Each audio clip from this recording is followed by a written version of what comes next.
영국 역사상 최고의 검술가로 명성을 쌓아온 오말이라고 하는 고수에게 30년 이상 우위를 겨루어온 강력한 라이벌 한 명이 있었습니다.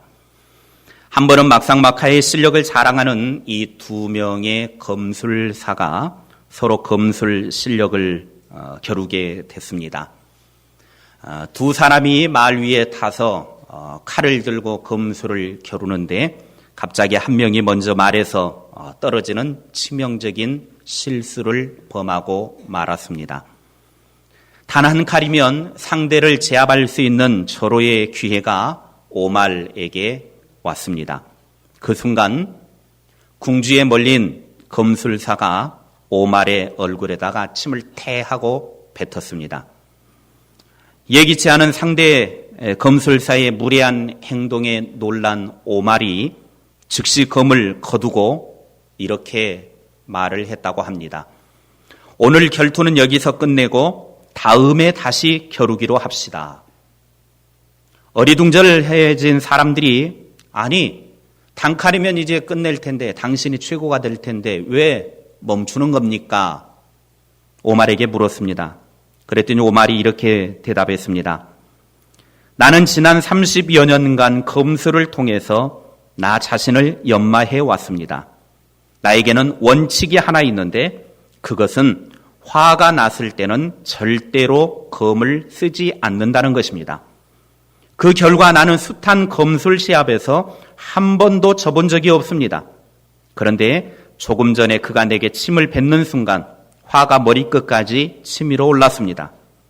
내가 만일 분노를 품은 채 상대와 겨룬다면 결코 승리의 기쁨을 맛보지 못할 것 같습니다.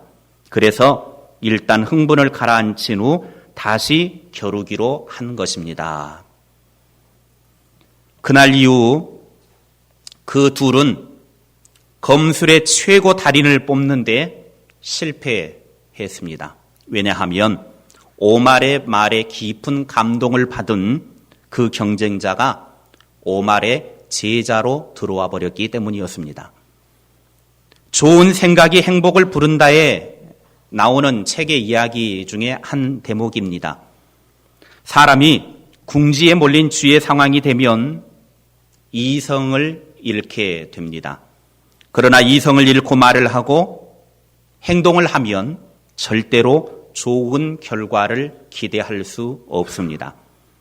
다윗은 사울 왕의 집요한 추격으로 인해 제사장이 있는 놋당으로 피신해서 그곳에서 떡으로 허기진 배를 채우고 골리앗을 죽였던 칼인 무기를 들고 그곳을 떠나 블레셋 가드에 피신을 하게 됩니다.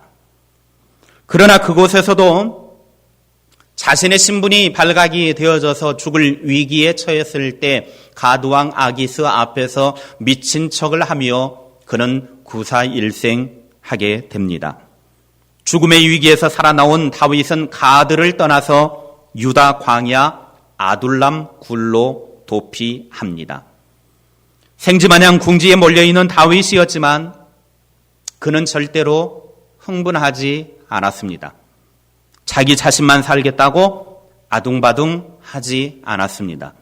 지금 절체절명의 위기에서도 다윗은 멋진 삶을 산 사람이었습니다. 첫째, 가족을 책임졌다라고 하는 사실입니다.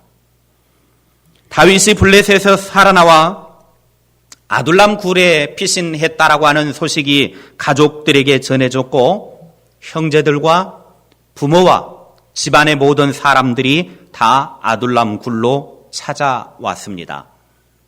그들도 사울의 칼날로 위협과 두려움 가운데 사로잡혀 있기 때문에 언제 죽음을 당할지 모르기 때문이었습니다. 그런 가족들과 일가 친척들이 사울의 칼을 피해서 도피해 있는 아둘람 굴에 오게 된 것입니다. 다윗 입장에서는 도망 다니려고 한다고 하면 여럿이 다니는 것보다 혼자 다니는 것이 훨씬 쉽습니다. 많은 사람들이 한 번에 도피를 한다고 하면 기동력도 떨어지고 발각될 염려도 많습니다. 그들을 거부하는 것이 정책적으로 옳습니다. 그러나 다윗은 그들을 모두 다 받아주었습니다. 자기 한 몸 살겠다고 가족 내팽개치지 않았습니다. 그래서 3절의 말씀에 보면 다윗과 우호 관계에 있는 모압 족속에게 찾아가서 자기 가족들을 보호해 달라고 일단 피신을 시켜줍니다. 자기 어렵다고 힘들다고 가족을 버리는 것이 아니라 가족들을 끝까지 보호하는 다윗의 모습을 보게 됩니다. 우리는 이것을 배워야 합니다. 요즘 시대에는 가족 해체 상태라고 그렇게 말을 합니다. 어렵다고 가족을 버리는 일은 일도 아닙니다. 경제적으로 어렵다고 부모가 자식을 죽이고 자식이 부모를 죽이는 일들이 너무나 비일비재하게 TV를 통해서 드러나고 있습니다. 가족이라고 하면 어렵고 힘들 때 서로가 보살펴주고 힘이 되고 위로가 되어서 함께 위기를 극복해 나가야 합니다. 가족을 영어로 패밀리라고 말합니다. 여기에는 두 가지 의미가 있습니다. 하나는 하인이나 노예로서 섬기는 것을 말합니다. 원래 영어의 패밀리는 라틴어 파밀리아에서 유래된 단어입니다. 이 파밀리아라고 하는 단어는 하인이나 노예를 말할 때 사용된 단어입니다. 가족은 서로가 서로에게 있어서 하인처럼 노예처럼 섬겨주라고 하는 것입니다. 누구 한 사람이 에헴하고 대접받으려고 해서는 안 됩니다. 그건 가족이 아닙니다. 요즘 시대에 특별히 아버지들, 남자들 에헴했다가는 밥도 못 얻어먹습니다. 더군다나 가족은 서로가 함께 하인으로서 노예로서 섬기는 위치에 있어야지 누군가가 대접을 받으려고 앉아있다? 그건 가족이 아닙니다. 다른 사람을 종으로 여길 뿐인 것입니다. 가족은 서로가 하인으로서 노예로서 서로를 섬겨주는 것입니다. 둘째는 사랑하는 것입니다. 패밀리라고 하는 이 단어 하나하나를 Father and Mother, I love you라고 하는 말이 있습니다. 이 말의 의미는 패밀리라고 하는 단어의 뜻을 통해서 아버지와 어머니, 당신을 사랑합니다라고 하는 말의 뜻입니다. 가족은 위기의 순간에도 서로를 사랑해야 합니다. 책임을 져야 합니다. 사랑이 없으면 가족은 가족이 아닙니다. 가족은 사랑으로 뭉쳐있기 때문에 서로가 책임을 지는 것이고 고통을 함께 나누고 함께 아파하고 함께 기뻐하는 것입니다. 사랑이 없다고 하면 차라리 남만 못한 것이 가족입니다. 다윗은 지금 자기의 상황에 생쥐처럼 몰린 입장임에도 불구하고 가족을 자기가 마치 하인인 것처럼 노예인 것처럼 섬겨 주었습니다. 사랑했습니다. 우리 성산교회 성도들의 가정이 어렵고 힘들 때 다윗처럼 서로가 서로를 섬겨주는 그런 진정한 가족이 되시기 바랍니다. 사랑으로 품는 진정한 가족이 되십시오. 이런 멋진 가정이 되기 위해서는 우리가 서로 간에 섬겨주려고 하는 모습이 있어야 합니다. 네가 나를 섬겨야지. 남자는 하늘, 여자는 땅. 그러니 당연히 여자가 땅이 섬겨야지. 이런 구닥다리 같은 소리 하지 마십시오. 우리는 서로가 가정 안에서 섬기려고 해야 합니다. 그런데 가끔 가다가 여자들이 이제 세월이 지나면 지날수록 점점 여성 호르몬은 사라지고 남성 호르몬이 세져가지고 요즘은 여자들이 당신이 나를 섬겨 에헴 하고 있는 사람들이 가끔 있다고 하답니다. 그런데 그것도 잘못된 것이죠. 서로가 섬겨주는 것, 이것이 가정입니다. 가족입니다. 오늘부터 행복한 가정을 만들어가기 위해서 내가 당신을 섬기겠습니다 하고 서로가 섬겨주려고 하는 그 섬김의 모습이 있기를 바랍니다. 뿐만 아니라 적극적으로 사랑을 하려고 행동에 옮겨야 됩니다. 내가 마음속으로 사랑하고 있다고 해서 그것이 사랑이 아닙니다. 보여지는 사랑이 있어야 됩니다. 행동으로 보여주어야 합니다. 꼭 장례를 치르다 보면 살아생전에는 사랑합니다 말 한마디도 못하는 분들이, 맛있는 밥 한 끼도 못 사드리던 분들이 나중에 돌아가시고 나면 장례 치를 때 그때 울고 불고 하면서 하는 모습을 종종 봅니다. 물론 사랑하는 사람이기에, 부모이기에 이제 육체적으로 더 이상 함께할 수 없는 아쉬움과 아픔 때문에 그런 마음 충분히 이해할 수 있습니다. 그러나 그들 마음의 근본에 깔려있는 생각들은 대부분 더 사랑해드리지 못하고, 더 대접해드리지 못하고, 더 그렇게 해드리지 못한 것에 대한 아쉬운 마음으로 그렇게 표현하는 것을 보게 됩니다. 그러므로 우리는 돌아가시고 난 다음에 그럴 것이 아니라 살아생전에 한 번이라도 더 사랑한다고 말을 해주고, 서로가 호흡이 있는 동안에 당신을 사랑합니다라고 사랑을 표현할 수 있기를 바랍니다. 가정 안에서 서로가 사랑한다라고 하는 그 사랑의 표현이 계속해서 진행이 되어질 때 그 사랑을 받고 사는 사람들이 세상에 나가서도 사랑을 할 수 있고, 사랑을 줄 수 있고, 사랑도 받을 수 있는 것입니다. 사랑도 해본 사람이 사랑하는 것이고, 사랑도 받아본 사람이 받는 것입니다. 해보지 않은 사람은 사랑하기가 상당히 부담스럽고, 사랑을 받아보지 않는 사람은 사랑받는 것도 부담스러워하는 것입니다. 그러므로 가정 안에서부터 서로 가족들이 서로 간에 사랑을 적극적으로 행동에 옮기고 서로 사랑을 주고 사랑을 받는 아름다운 가정들이 되시기를 바랍니다. 우리 성산의 모든 가정이 섬김과 사랑으로 아름답게 회복되고 세워지기를 주님의 이름으로 축복합니다. 둘째, 어려움에 처한 사람을 도와주었습니다. 사무엘상 22장 2절 말씀에 환난당한 모든 자와 빚진 모든 자와 마음이 원통한 자가 다 그에게로 모였고 그는 그들의 우두머리가 되었는데 그와 함께 한 자가 400명가량이었더라 그랬습니다. 다윗은 지금 자기의 한몸 가누기조차 쉽지가 않은 상황입니다. 그런데 이런 상황 속에서 400명이나 되는 어려움 가운데 있는 사람들이 찾아왔고 그들을 다 품어주었다라고 하는 사실입니다. 지금 다윗은 쫓겨다니고 있는 몸입니다. 그럼에도 불구하고 전국에서 다윗에게 사람들이 도움받고자 몰려왔습니다.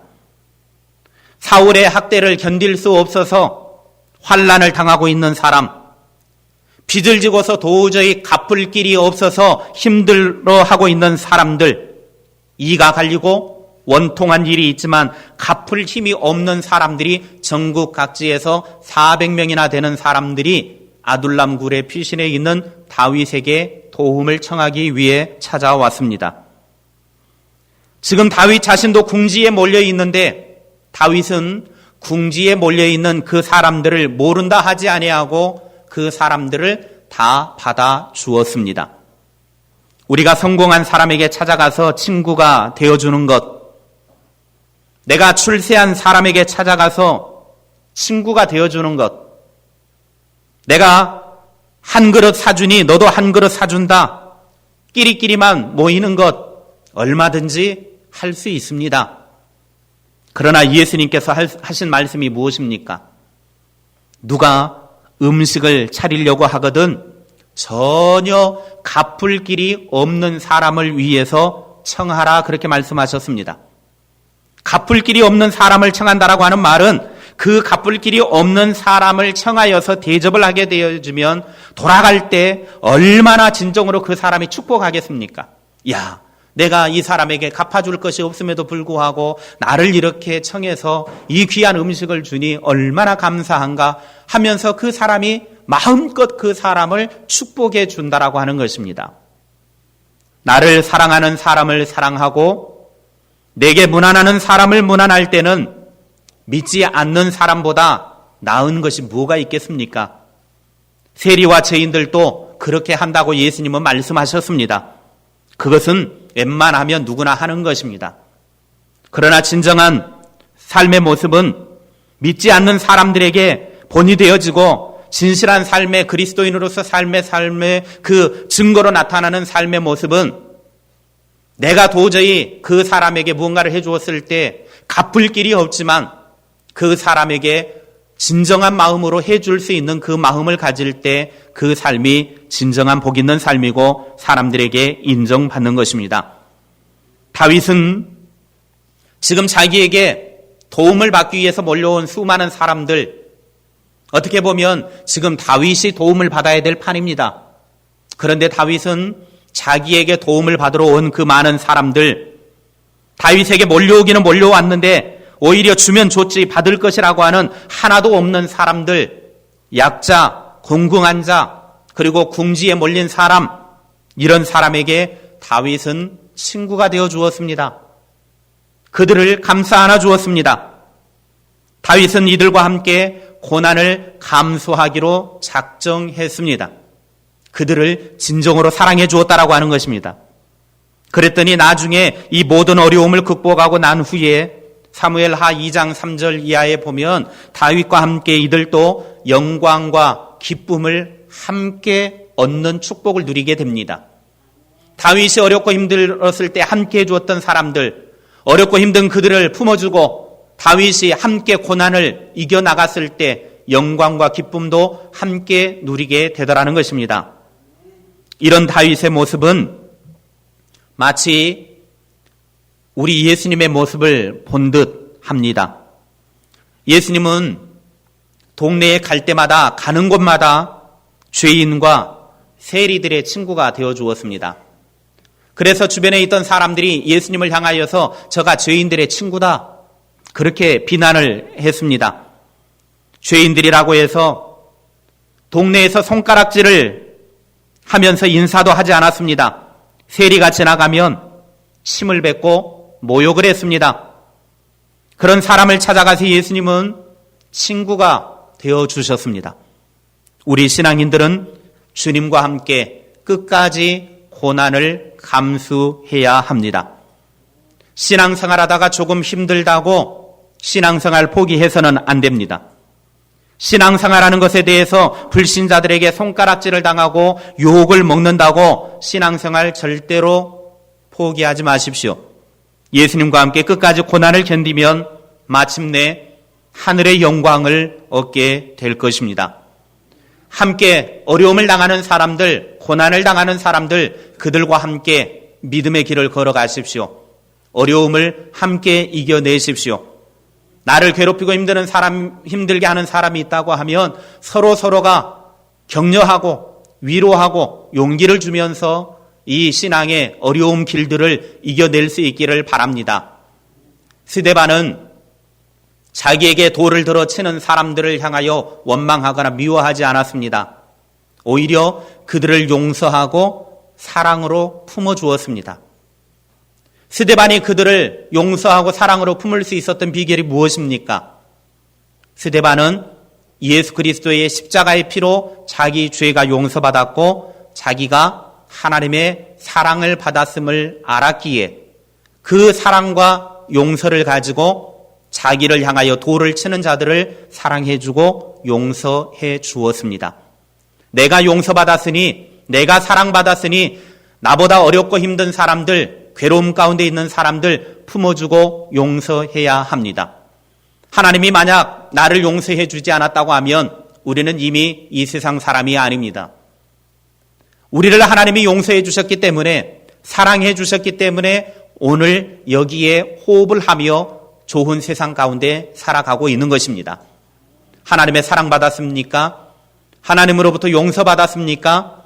그러면 여러분들에게 괴롭히고 힘이 들게 하는 사람들 용서하시고 사랑하십시오.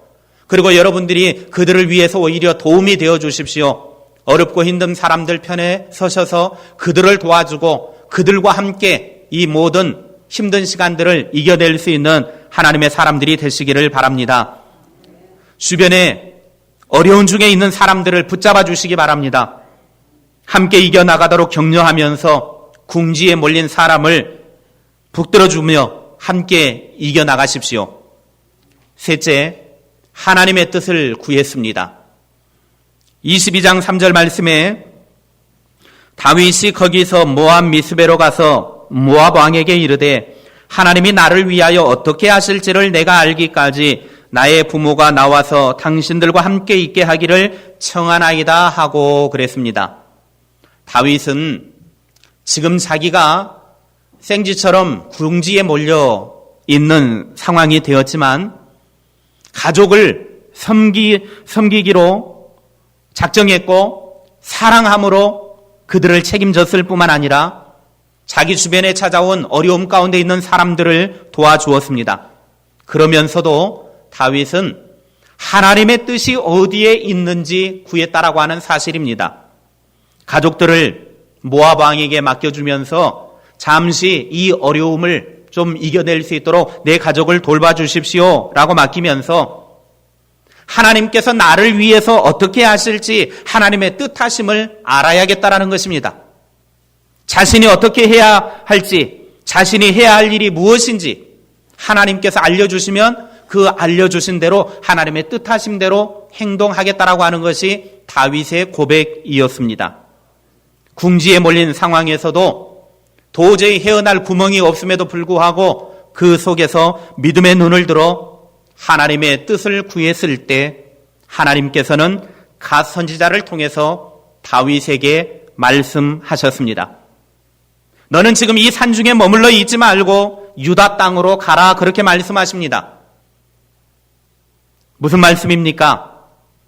다윗이 지금 멀리 사울을 피해서 도피해 있는데 하나님의 뜻이 무엇인지, 하나님이 나에게 하시기를 원하시는, 내가 어떤 행동을 하기를 원하시는지 내가 하나님의 뜻을 찾습니다 라고 했을 때 하나님이 당신의 뜻을 보여주셨습니다. 그건 뭐냐면 너는 지금 이 멀리에 숨어 있지 말고 사울 왕이 지배하고 있는 땅 속으로 들어가라는 것입니다.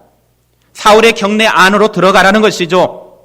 그래서 다윗은 헤브론 남쪽의 광야에 있던 헤렛 숲으로 들어갑니다. 그곳은 사울이 지배하고 있는 경내입니다. 쉽게 표현하면 하나님께서 다윗에게 명령하신 것은 너 사울 피해서 멀리 도망 다니지 말고 사자굴 속으로 뛰어 들어가라, 그 말입니다. 사울이 지배하고 다스리고 있는 그 도시 안으로 들어가라는 것입니다. 그런데 놀라운 사실은 보통 이때쯤 되면 사람들이 아니 지금까지도 도망 다닌 것 하나님 모르십니까? 내가 이렇게 지금 죽을 위기를 얼마나 많이 넘겼습니까? 내가 뭘 잘못했다고 하나님 이렇게 고난을 가하십니까? 힘들어 죽겠습니다. 그런데 지금 사울이 있는 곳으로 나보고 가라고요? 도대체 하나님 정신이 있는 겁니까? 이렇게 따질만 합니다. 그런데 다윗은 하나님이 명령하신 대로 그대로 순종합니다. 사울이 다스리는 땅으로 들어갑니다.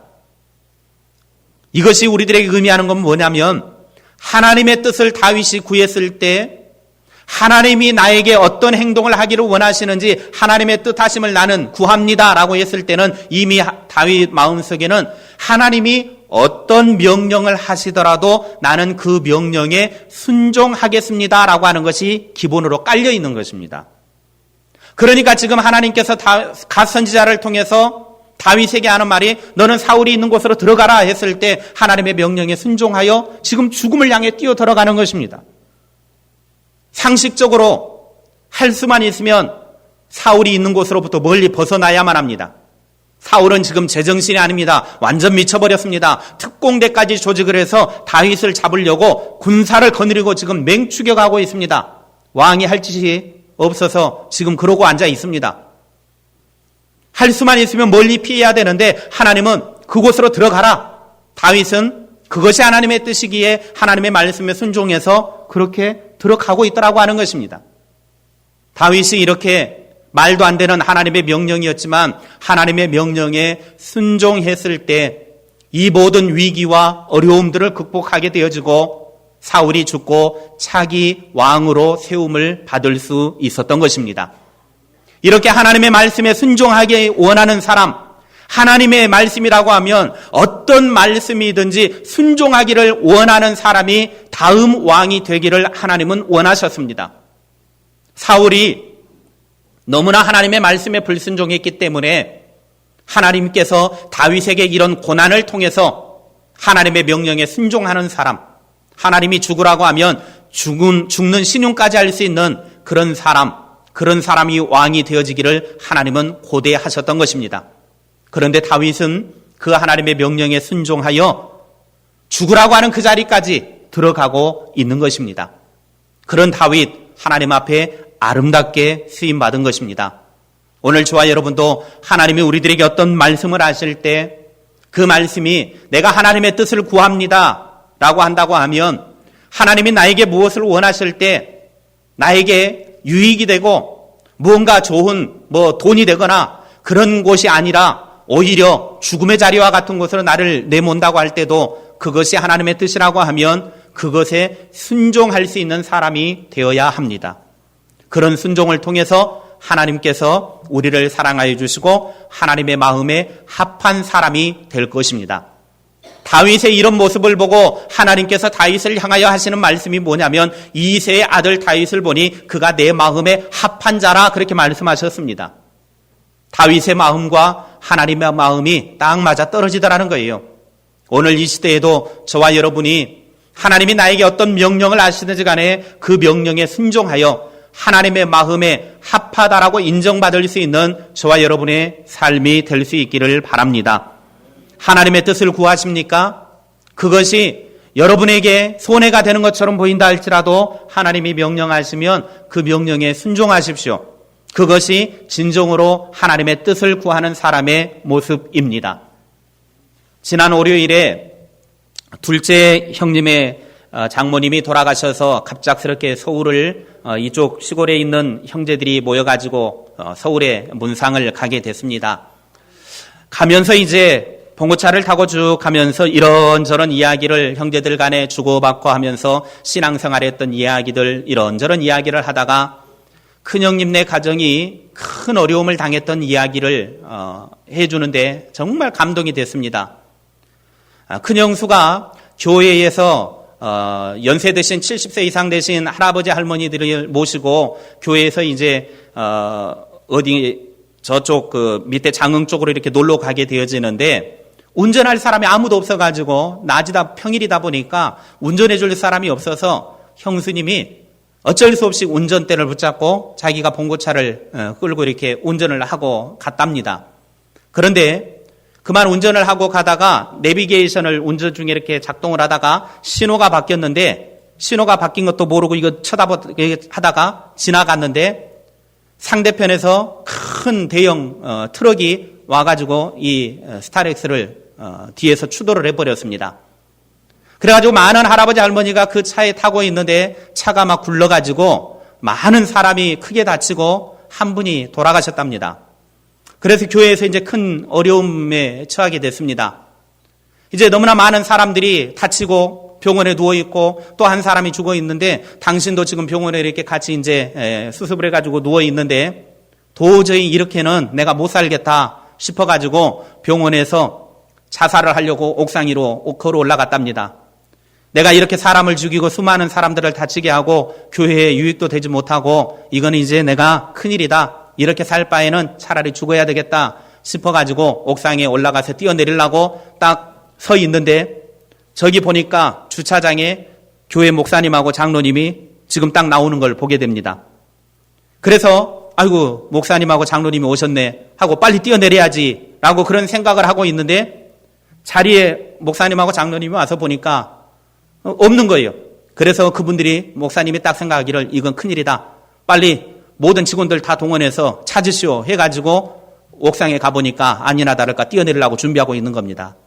붙잡아서 살려놓고 모든 가족들이 다 불러놓고 그 다음에 교회 항전직분자들 목사님들이 다 불러놓고 목사님이 항전직분자들한테 이렇게 이야기했다고 합니다. 오늘 있었던 이야기는 절대로 아무에게도 말하지 마십시오.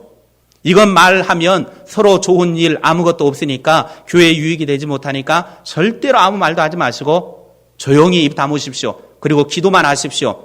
해서 교회가 어렵고 힘든 순간들을 다 처리를 하고 나중에 이제 간증을 하는 그 모습을 보면서 자기가 병원에 치료받고 있으면서 그 돌아가신 분의 가족들 생각할 때에 너무나 마음이 아프고 또 다쳤던 그 수많은 사람들을 생각할 때에 너무나 고통스러워서 내가 이 교회 떠나야 되겠다. 그런 마음을 갖고 있는데 교회 갈 때마다 사람들이 오면은 그냥 끌어안아주고 축복해주고 모두가 다 그냥 사랑으로 품어주더라는 것입니다. 솔직히 그 지경 되면 쉬운 일이 아니죠. 그런데 온 가족들이 다 교회만 가면은 품어주고 사랑해주고 축복해주고 그런 분위기가 되어지니까 내가 이 교회를 절대 떠나서는 안 되겠구나 하고 순종하게 되더라는 것입니다. 그리고 온 교우들이 그 일에 함께 동참하면서 순종. 계속해서 순종을 통해서 교회가 아름답게 세워져 나갔다라고 하는 그런 고백을 들었습니다. 그 고백과 함께 또 큰형님이 신앙생활한 지 그리 오래되지는 않았습니다. 그런데 큰형님이 그 방울토마토 농사를 하다가 경기에 다쳐가지고 팔에 장애를 입었던 것을 제가 한번 설교한 적이 있습니다. 그런데 이런 일이 있고 난 다음에 큰형님이 더 신앙생활을 열심히 하게 됐고 그리고 안수집사도 되고 교회에서 열심히 헌신봉사하면서 요즘 열심히 전도하러 다닌다고 합니다. 그러면서 한 가지 이야기를 하셨는데 제가 운전을 하다가 잘 이야기는 못 들었는데 뭔가 자기가 교회에서 목사님 말을 잘 안 듣고 불순종했던 것 같습니다. 그래서 잘못을 저질렀는데 목사님이 그 우리 큰형님에게 이름을 부르면서 뒤에 가서 손들고 서 있으쇼. 잘못했으니까 손들고 서 있으쇼. 그랬더니 큰형님이 아무 말도 안 하고 그 팔 다친 손을 들고 밖에 나가가지고 뒤에서 손들고 서 있었대요. 저는 그 생각을 해보았습니다. 과연 이 시대 교회에서 누가 잘못했다고 당신 뒤에가 손들고 서 있어. 그렇게 이야기하면 과연 얼마나 많은 사람들이 순종할까? 저는 그 교회가 부흥하는 이유를 알았습니다. 안수집사에게 당신 잘못했으니까 뒤에가 손들고 서 있으쇼. 교인들이 보고 있는데 얼마나 창피합니까? 그럼에도 불구하고 목사님의 말씀이니까 그냥 뒤에 가서 손들고 서 있었다라는 겁니다. 그런데 형님 말이 내가 잘못해서 그런 건데 벌 받는 거 당연하지. 손들고 있는 거 당연하지. 그렇게 받아들이더라는 것입니다. 제가 그 이야기를 듣는 순간 저 교회는 그래서 부흥하는구나. 저 교회는 그래서 되는구나. 목사의 말이라고 하면 죽으라고 해도 죽을 수 있는 신용을 하고 뒤에 가서 손들고 있으라고 해도 손들고 있을 정도의 저런 믿음이라고 하면 교회가 당연히 부흥할 수밖에 없겠다. 그런 생각을 하게 됐습니다. 우리가 우리의 삶 속에 설령 하나님께서 다윗에게 너는 지금 사울에게 들어가라. 사울이 다스리던 땅으로 들어가라. 명령하셨다고 하면 하나님의 명령에 과연 몇 명이나 순종하겠습니까? 그게 쉬운 일이 아니라고 하는 거죠. 그 말씀에 순종할 때에 그 삶이 복 있는 삶이고 하나님의 합한 마음이 되어지고 그런 사람을 들어서 하나님이 일하게 되실 것입니다.